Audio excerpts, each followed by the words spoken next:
পোনপ্ৰথমতে আপোনালোকক ধন্যবাদ জ্ঞাপন কৰিছে এই কাৰ্যসূচীত আপোনালোকে ভাগ লৈ পেলাই অসমবাসীক বিটিআৰ ভাষীক সন্মানীয় প্ৰমোদ বড়ো ডাঙৰীয়াৰ নেতৃত্বত আজি আমি কি কৰিছে সেইটো আমি আজি প্ৰচাৰ কৰিবলৈ সক্ষম হ'ম বা হৈছোঁ।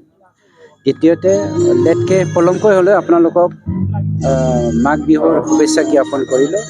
আজি আচলতে আমাৰ ফৰেষ্ট লেণ্ডৰ লেণ্ড টাইটেল চাৰ্টিফিকেট ডিষ্ট্ৰিবিউশ্যন আমি আজিৰ দিনত 10,048টা ফেমিলিক লেণ্ড টাইটেল চাৰ্টিফিকেট ডিষ্ট্ৰিবিউশ্যন কৰা হ'ব।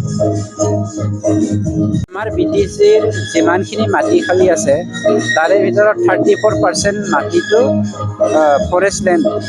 এই 34%ৰ 14% ফৰেষ্ট লেণ্ডটো অলৰেডি অকুপাইড ডিষ্ট্ৰইড হৈ গৈছে আৰু এই ডিষ্ট্ৰয় হোৱাৰ মেইন কাৰণটো হ'ল তাহানি 17 বছৰে আমাৰ হাগ্ৰামা ডাঙৰীয়াৰ নেতৃত্বৰ যি BPF চৰকাৰ, এই BPF চৰকাৰৰ যি এক্টিভিটিছ তাৰ দ্বাৰা হৈছে। কিয়নো আমাৰ ৰাইজেতো সহজ সৰল ব্যক্তি, কিয়নো হাগ্ৰামা বাহিনীয়ে যদি নিজে 20,000 হেক্টৰ মাটি জংঘলক বা ফৰেষ্টক ধ্বংস কৰে, হাগ্ৰামা বাহিনীৰ ব্যক্তিসকলে যদি 20,000 হেক্টৰ মাটিটো বা ফৰেষ্টটো কাটি তহিলং কৰি যদি 206টা চাহ বাগান আৰু ৰাবাৰ বাগান, তামোল বাগান গঢ়িব পাৰে, সাধাৰণ জনসাধাৰণেতো ফ'ল' কৰিবই নিশ্চয়।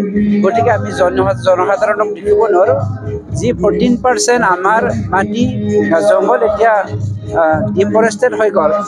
এইখিনি এৰিয়া 2006 চনৰ যি আপোনাৰ ফৰেষ্ট ডুৱেলাৰ এক্ট, সেই ফৰেষ্ট ডুৱেলাৰ এক্টটো নিৰ্ভৰ কৰি পেলাই যিসকলক আমি লেণ্ড টাইটেল চাৰ্টিফিকেট দিব পাৰোঁ তেওঁলোকক আমি ডিষ্ট্ৰিবিউশ্যন কৰি আছোঁ আৰু যিসকলৰ থাকি গৈছে অফিচিয়েল কাম সেইসকলৰ কামো চলি আছে।